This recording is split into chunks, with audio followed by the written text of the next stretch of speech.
성경은 자신을 돌아보게 하는 거울이다라는 그런 말씀이 있습니다. 저는 이 말에 대해서 굉장히 동의를 합니다. 그 이유가 뭐냐면 제가 예전에 아이들을 많이 가르쳤을 때 한참 신학원을 다니고 있었을 때 설교를 잘하기 위해서 수많은 노력을 했었습니다. 주석도 많이 봤었고요. 유명하신 목사님들의 설교도 많이 들었었고 신학적으로 조직신학적으로나 또 그런 것들 많이 연구를 해서 아이들에게 좀 많이 있는 것을 알려주고 싶었습니다. 그래서 설교도 어렵게 많이 했었고요. 내가 얼마나 많이 알고 있는지를 이 아이들에게 전하기 위해서 많이 노력을 했었던 것 같습니다. 근데 어느 날 교회에서 이제 아이들과 이런저런 이야기를 나누면서 어떤 한 아이가 저한테 그런 말을 하더라고요. 목사님이 우리를 위해서 많은 연구를 하고 계시는 거 안다. 그렇게 학교도 다니고 계시는 것도 알고 많은 책을 읽는 것도 잘 알고 있습니다. 그런데 목사님, 솔직히 말해서 저는 목사님이 설교 시간에 무슨 말을 하고 있는지 이해를 못하겠습니다 라고 이야기를 하더라고요. 거기서 그 말을 듣고 저는 그 시간대부터 아이들에게나 성도님들한테나 설교하는 방법을 180도 바꿨습니다. 어떻게 바꿨냐면 내가 얼만큼 신학적으로 성경적으로 많은 것을 알고 있는지를 전하는 것보다는 정말 성도님들이 듣고 깨달을 수 있는 쉽지만 그렇다고 또 너무 쉽지는 않지가 않고 쉽지만 쉽고 단순하게 이 사람들이 성도님들이 이 자리에서 이해할 수 있는 설교를 하는 것이 성도님들이 원하는 설교라는 것을 알고 설교하는 부분을 많이 바꾼 적이 있습니다. 그런 것처럼 그 말씀에 그 이야기에 의거해서 방금 말했던 이 말씀처럼 성경은 자신을 돌아보게 하는 거울이다라는 이 목적을 가지고 오늘 설교를 계속 이어나가 보려고 합니다. 오늘 함께 나눌 말씀은 가나의 혼인잔치 이야기입니다. 근데 이 말씀의 내용은 단순하게 예수님의 명령에 의해서 하인들이 물 항아리에다가 물을 담아서 포도주가 된 사건이 아닙니다. 그래서 오늘은 함께 가나 혼인잔치 배경 속에 들어가서 3인칭으로 이 말씀을 이해하고 듣는 것이 아니라 우리가 직접 1인칭이 돼서 하인의 입장에서 하인의 관점에서 이 가나의 혼인잔치를 통해서 하나님께서 어떻게 역사하셨는지 예수님께서 어떤 기적을 그들에게 보여주셨는지에 대해서 함께 말씀을 나누고자 합니다.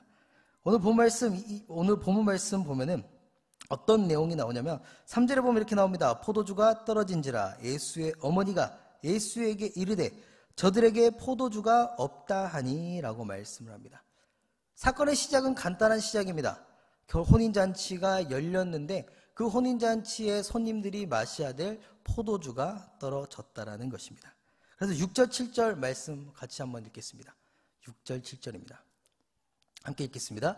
거기에 유대인의 정결 예식을 따라 두세 통 드는 돌 항아리 6이 놓였는지라 예수께서 그들에게 이르시되 항아리에 물을 채우라 하신즉 아기까지 채우니. 아멘.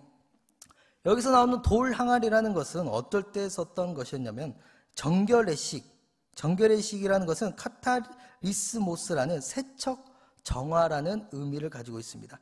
이는 외부 활동을 마치고 집에 돌아오는 경우 또는 타인의 집에 방문한 경우 물과 발을 물로 씻어 정결하게 하는 예식에 쓰는 향아리라는 것을 우리는 본문을 통해서 알 수가 있습니다.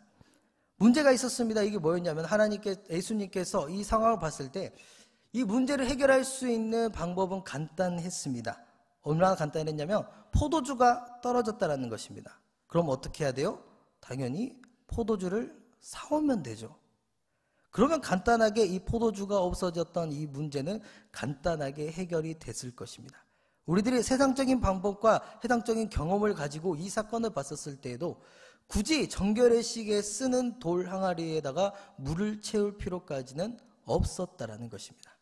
하지만 예수님께서는 이 간단한 해결할 수 있는 방법을 놔두고 하인들에게 뭐라고 명령하시냐면은 너희들은 지금 당장 나가서 돌 항아리에 나가서 포도주를 사오는 것이 아니라 너는 지금 나가서 돌 항아리 6에 물을 채우라고 이야기를 하고 계신다는 겁니다.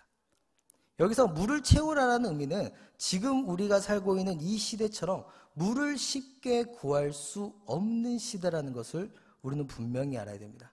지금은 물을 마시고 싶으면 지금 당장 내려가서 정수기에서 나오는 물을 마셔도 됩니다.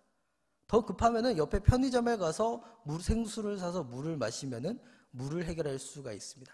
하지만 지금 예수님께서 말하고 있는 이 물을 떠오라는 이 시대는 어떤 시대냐면 돌 항아리를 들고 어디를 가야 되냐면 우물가로 가야 된다는 것입니다. 아니면 우물가가 없다면 물이 있는 곳을 찾아가서 그곳에 물을 길러와야 된다는 것이죠. 그래서 여기서 말하는 여러분 돌 항아리 여섯은요, 우리가 생각하는 그냥 항아리의 수준이 아닙니다. 엄청 커요. 여러분들 정결의식에 썼다라는 것은 뭐냐면 손발을 씻는 애식에도 썼지만은 오늘 배경은 어떤 배경이냐면 결혼식이 있는 혼인잔치가 있는 배경이었습니다. 그럼 이 사람들은 이 정결의식을 어디까지 씻는가 하면 신랑과 신부가 손님을 다 보내고 난 후에 몸을 씻는 용도로 쓰는 것 또한 정결의식에 물을 썼다라고 이야기를 합니다. 그래서 이 하인들은 지금 물을 채우기 위해서 어떻게 가야 되냐면 이 무거운 돌 항아리를 들고 우물가로 찾아가서 두레박을 내리고 물을 길러야 하는 상황에 있다라는 것입니다. 그리고 이 상황에 대해서 더 우리가 이해해야 되는 게 무엇이냐면 지금은 물만 기르러 오면 끝나는 상황 속에 있다는 것이 아니라는 거죠. 어떤 상황이었냐면 혼인잔치 상황 속에 있었다라는 것입니다. 여러분들 수많은 결혼식을 참여해 보셨을 겁니다. 저 같은 경우에는 결혼식을 저희 아버지 교회에서 해가지고 결혼식을 준비하는 모든 상황을 다 보고 다 이제 아버지 계획 따라 이렇게 준비를 했었습니다. 근데 사실 모든 분들이 그러셨겠지만 저만 그랬을 수도 있고요. 결혼식을 하면은 어떤 상황에 뭐가 흘러가는지 사실 기억이 안 납니다.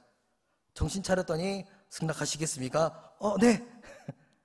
정신 또 읽다가 정신 차렸더니 갑자기 장인어른이 절 안아주시고, 갑자기 막 하다가 정신 딱 차렸더니 친구가 옆에서 축가를 부르고 있고 그러잖아요. 정신 또 차렸더니 마지막 마무리 사진을 찍는데요. 가족들 친구들 나와가지고 사진을 찍고 끝납니다. 그런 것처럼 지금 이 혼인잔치의 상황은 모든 사람들이 지금 정신이 없는 상황이었다는 것이죠.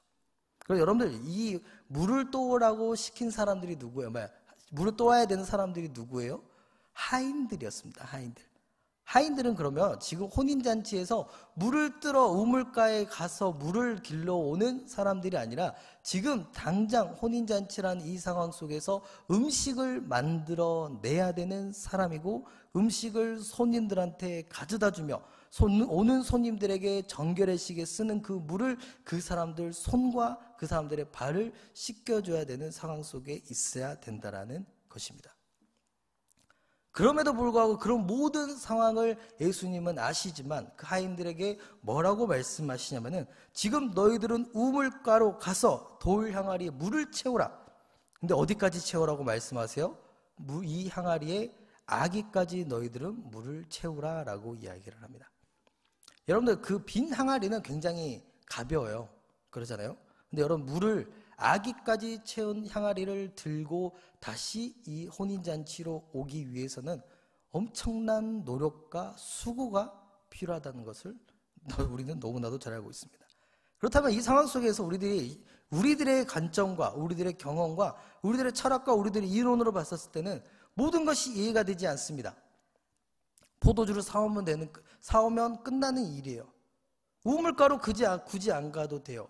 굳이 아기까지도 안 채우는 일이에요. 정결의식에 쓰는 건데 사람이 마신 물도 아니고 손발을 씻어야 되는, 몸을 씻어야 되는 물을 가져다 기르라는 이 말은 사실 이 상황과는 아무런 관계가 없는 말이었습니다. 그리고 사람들은 분명 하인들에게 이렇게 이야기를 했을 겁니다. 야, 지금 혼인잔치 중인데 지금 너희들은 물을 길르러 가야 되는 상황이 아니라 지금 와서 요리를 해야 되고 지금 와서 사람들의 손발을 씻겨줘야 되는데 니들 지금 뭐하고 있어? 누가 이거 시켰어? 이거 해서 니들이 얻는 게 뭐야? 라고 사람들은 분명히 하인들에게 이야기를 했었을 것입니다. 하지만 하인들은 물을 가져다 기릅니다. 돌항아리 6에 물을 아기까지 채워서 다시 혼인잔치로 되돌아오게 됩니다. 그래서 하인들은 이렇게 생각하겠죠. 우리들도 그렇게 생각했었을 겁니다. 예수님께서 나랑 아무런 상관없는 사람이 나한테 일을 시켰어요. 그리고 물 아기까지 채웠습니다. 아기까지 채우면서 뭐라고 생각했을 것 같아요? 뭐라고 말했을 것 같아요? 내가 이걸 지금 왜 하고 있는 거지? 내가 지금 해야 될 일이 얼마나 많은데 왜 나는 상관없는 이 일을 내가 지금 감당을 해야 되지? 라고 분명히 하인들은 이야기를 했을 것입니다. 왜냐? 우리들도 그렇게 이야기를 할 것이니까요. 아기까지 채웠어요.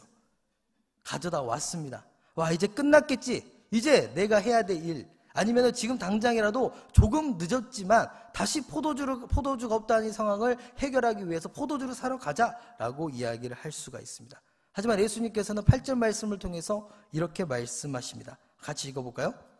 이제는 떠서 연회장에게 갖다 주라 하심에 갖다 주었더니. 또 우리는 그렇게 생각했겠죠. 또 우리는 하인들도 이렇게 생각했었을 것입니다. 지금 당장 물 떠온 것도 사실 마음에 안 들었어요. 물 떠온 것도 자신의 생각과는 다른 일이었습니다. 근데 이제 뭐라고요? 이제 사람 손발을 씻는 이 정결례식에서는 물을 누굴 갖다 주라고요? 연회장을 갖다 주라는 겁니다. 신랑에게 갖다 주고 신부에게 가져다 주고 찾아온 손님들에게 가져다 주라고 이야기를 하는 겁니다. 여러분들, 하인의 입장에서, 남을 섬기는 입장에서 이 일이 현실적으로 가능한 일입니까? 마실 수 없는 물을 사람들한테 준다는 겁니다. 신랑과 신부가 몸을 씻어야 될 물을 지금 사람들에게 떠서 가져다 주라고 예수님은 말하고 있다는 겁니다. 우리는 이럴 때 뭐라 그래요? 나 이러다 내가 죽겠는데? 이건 내가 계획한 게 아닌데? 이거는 뭔가 내가 세웠던 계획과는 전혀 맞지 않는 대로 흘러가고 있는데? 라고 우리는 생각할 겁니다.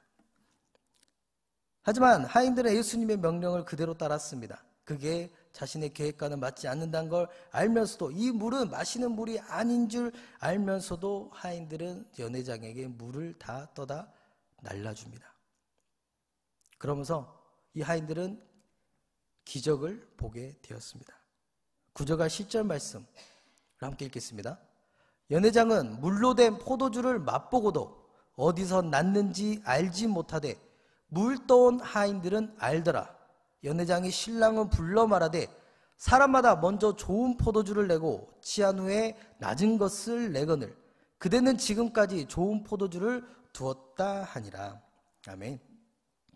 누구만 알아요? 물이 포도주가 된 기적을 누구만 압니까? 물을 떠온 하인들만 알게 됐다는 겁니다. 여러분들, 여기서 우리 주의 깊게 봐야 될 게 무엇이냐면, 여러분들, 이 혼인잔치 자리에 지금 누가 참석을 하는 자리냐면 유대인들이 참석을 하는 자리입니다. 율법을 누구보다도 잘한다라는 유대인들이 참석을 하고 있는 자리이고 그 신랑과 신부를 축하하기 위해서 왔다라는 것입니다. 근데 기적은 누구만 맛봤어요? 유대인이 맛봐야 맞아요. 그렇잖아요. 여러분들, 예수님이 왜 왔어요? 선택받은 백성을 위해서 원래 목적은 선택받은 백성을 위해서 오셨다는 겁니다. 물이 포도주가 되는 기적을 누가 맛봐야 돼요? 그 자리에 초대된 유대인들이 기적을 맛봤어야 됐다는 겁니다. 하지만 누구만 맛을 봤어요? 누구만 그것을 보았어요? 하인들만 그 기적을 보게 되었다는 것입니다. 이런 것처럼 우리 인생에는 기적이라는 일은 사실 우리들이 계획한 대로 일어나는 것이 절대 아닙니다. 네이버 어학사전에 보면 기적을 뭐라고 정의하고 있냐면 상식적으로는 생각할 수 없는 기이한 일을 기적이라고 네이버 어학사전이 이야기를 하고 있습니다. 여러분들, 사람은요, 인간의 본성은요, 내 계획, 내 생각, 내 경험대로 모든 게 다 이루어지잖아요. 사람은 절대 신을 찾지 않습니다. 사람은 절대 기도하지 않습니다. 사람은 절대 예배하지 않는다라는 것입니다. 그럼 누구만 기적을 맛볼 수 있다는 거예요? 누구만 그 물이 포도주로 변하는 걸 알 수 있는 거예요? 내 계획대로 되지 않음에도 불구하고 하나님한테 맡겼을 때, 내 생각과는 다르지만 하나님이 나를 인도하셨을 때 그 물이 포도주로 변하는 것을 그 사람들만 보고 맛볼 수 있다는 것입니다. 저는 가끔씩 이제 그 UFC라고 사람들이 이제 격투기 하는 걸 많이 봅니다. 뭐 복싱하는 것도 많이 보고요. 뭐 주짓수 하는 것도 막 유튜브로 보긴 하는데, 제가 이제 복싱 선수 중에 제일로 좋아하는 복싱 선수가 한 명이 있습니다. 누구냐면 마이크 타이슨이라고 전설적인 그 선수 한 명 있습니다. 핵주먹 막 팍 이런 사람인데, 그분이 했던 명언이 하나가 있습니다. 뭐냐면 누구에게나 그럴싸한 계획은 가지고 있다. 나한테 맞기 전까진. 이게 나한테 맞기 전까지라는 이 말이 제가 좀 온화하게 좀 풀었거든요. 원래는 어떤 말이냐면, 이런 말씀 좀 표현돼서 죄송하지만, 원래 뭐냐면 누구에게나 그럴싸한 계획은 가지고 있다. 나한테 처맞기 전까진. 그런 것처럼 모든 사람들이 이 마이크 타이슨을 이기기 위해서 많은 계획을 짠다라는 겁니다. 라이트가 오른쪽 손이 들어올 때는 어떻게 피할 것인지, 맞았을 때 어떻게 내가 대비를 하고, 이 사람이 왼쪽으로 돌아왔을 때는 어떻게 오른쪽으로 피할지에 대해서 수많은 계획과 연구와 훈련을 한다는 것입니다. 근데 막상 이 사람 앞에 서서 한 대 딱 맞기 시작하면은 지금까지 연구하고 계획했던 훈련받았던 모든 것들이 물거품이 된 후 이 사람들이 KO 당하는 것을 볼 수가 있다는 것이죠. 그래서 잠언 16장 19절 말씀과 잠언 19장 21절 말씀은 하나님께서 이렇게 이야기합니다. 사람이 마음으로 자기의 길을 계획할지라도 그의 걸음을 인도하신 이는 여호와시니라. 사람의 마음에는 많은 계획이 있어도 오직 여호와의 뜻만이 완전히 서리라. 아멘. 제 이야기를 잠깐 하자면은, 저는 사실 긴 유학 생활을 했었고, 또한 유학 생활하면서 영어 교육과도 다녔고, 군대도 다녔고, 사람들이 일반적으로 해야 될 일들을 평범하게 해왔습니다. 그런데 사실 제 인생을 돌아보면은 제 인생이 제 계획대로 흘러갔던 적은 한 번도 없었던 것 같습니다. 매번 불만이었어요. 내가 왜 남들은 한국에서 공부하는데 나는 왜 중국에 와야 되지? 남들은 평범하게 학교 생활하면서 한국 교복, 제가 제일로 불안한 게 뭔지 알아요? 한국 학생들이, 중학생, 고등학생들이 학교 교복을 입으면서 돌아다니는 그 모습을 저는 굉장히 부러워합니다. 저는 교복이 없이 살았거든요. 대학교를 다니면서도 그랬어요. 왜 남들은 평범하게 그냥 한국어로 된 책을 읽으면서 한국어를 들으면서 공부를 하는데, 왜 나는 이중적으로 영어를 들어놓고 한국어로 번역한 다음에 내가 왜 생고생을 해야 되지? 라고 생각도 했었습니다. 군대를 갔는데도 사람들은 똑같이 가는 군대를 저는 최전방을 갔어요. 많은 경우로 이렇게 보면 앞에 북한군이 보일 정도의 그런 곳을 갔습니다. 그러면서 뭐라 했냐면, 하나님 왜 내가 이런 데를 와야 됩니까? 왜 남들은 편하게 후방에서 찬바람 안 맞으면서 바닷바람 안 맞으면서 편하게 군 생활을 해야 되는데, 왜 저는 이런 최전방까지 와가지고 북한군 보면서 나는 군 생활을 해야 됩니까? 라고도 불만도 했었습니다. 사역도 똑같았습니다. 아버지 교회에서 사역할 때는 불만은 많이 가지지 않았어요. 아버지 밑에서 했었으니까요. 근데 그 사역지를 나오기 시작하면서 제가 계획했던 대로 된 것은 아무것도 없었습니다. 여기 사역지로 옮기면 내 뜻대로 되는 게 하나도 없었고, 저 사역지로 옮겨도 내 뜻대로 되는 게 없었고, 모든 것이 제 뜻대로 되는 것이 아무것도 없었습니다. 하지만 모든 것이 계획대로 되지 않았다 그래서, 내 생각대로 되지 않았다 그래서 실패한 인생인가요? 나는 불행하다라고 이야기하나요? 저는 절대 그렇게 이야기하지 않습니다. 그 모든 시간과 모든 고난들이 있었기 때문에 저는 지금 이 자리에 서 있을 수 있다고 저는 말할 수 있습니다. 우리들의 인생은 똑같습니다. 힘들 수도 있습니다. 내 계획대로 되지 않을 수도 있습니다. 방금 읽었던 말씀처럼 내가 아무리 나의 길을 계획해도 그 계획대로 안 갈 수도 있습니다. 하지만 하나님이 우리와 함께 하신다면, 내 길을 인도하고 계신다고 믿고 그 길을 가면은, 그 길 끝에는 하나님께서 나를 단련하셔서 정금같이 쓰신다라는 그것을 믿을 수 있는 여러분들이 되셨으면 좋겠습니다. 그래서 하나님의 섭리는 우리가 완전히 이해할 수는 없습니다. 하나님께서 무엇을 나에게 보여주고 계시는지, 이 상황을 통해서 나를 어떻게 단련하시려고 하는지에 대해서도 우리는 완전히 알 수는 없습니다. 하지만 히브리서 10장 36절부터 39절 말씀에는 하나님의 섭리가 이렇게쯤 될 거야 라고 작게나마 설명한 구절이 나와 있습니다. 제가 읽어드리겠습니다. 너희에게 인내가 필요함은 너희가 하나님의 뜻을 행한 후에 약속하신 것을 받기 위함이라. 잠깐 후면 오시리니 지체하지 아니하시리라. 나의 의인은 믿음으로 말미암아 살리라. 또한 뒤로 물러가면 내 마음이 그를 기뻐하지 아니하리라 하셨느니라. 우리는 뒤로 물러가 멸망할 자가 아니요 오직 영혼을 구원함에 이르는 믿음을 가진 자니라. 아멘. 이 말씀처럼 우리들의 인생에 우리들이 필요한 게 있습니다. 그것이 무엇이냐면 하나님께서 우리들에게 주신 믿음이고 우리가 가져야 될 인내라는 것입니다. 계획대로 일이 풀리지 않아도 내 남편이 나를 힘들게 할지라도 내 자녀가 내 계획대로 잘하지 않더라도 내 삶이 내 직장이 내 계획처럼 되지 않더라도 그 또한 그것이 하나님의 뜻이라고 믿고 그것을 연단하고 인내로 우리가 싸워 이기면 그 끝에는 하나님께서 준비하신 복이 있다는 것을 믿을 수 있는 여러분들이 되셨습니다. 그 복은 가만히 있어서 받을 수 있는 복이 절대 아닙니다. 그저 가만히 앉아서 하나님 해결해 주세요라고 기도만 한다고 받을 수 있는 복이 절대 아닙니다. 끝까지 인내와 결단과 싸움과 하나님께서 주신 그 용기를 가지고 우리가 나가서 싸워 이겼을 때 그 계획의 끝에 다다랐을 때 비로소 하나님께서 나를 위해서 예비해 놓으신 생명의 면류관과 영광의 면류관이 기다리고 있다는 것을 기억할 수 있는 여러분들이 되어서 일이 풀리지 않더라도 아멘을 안 하시네요. 네.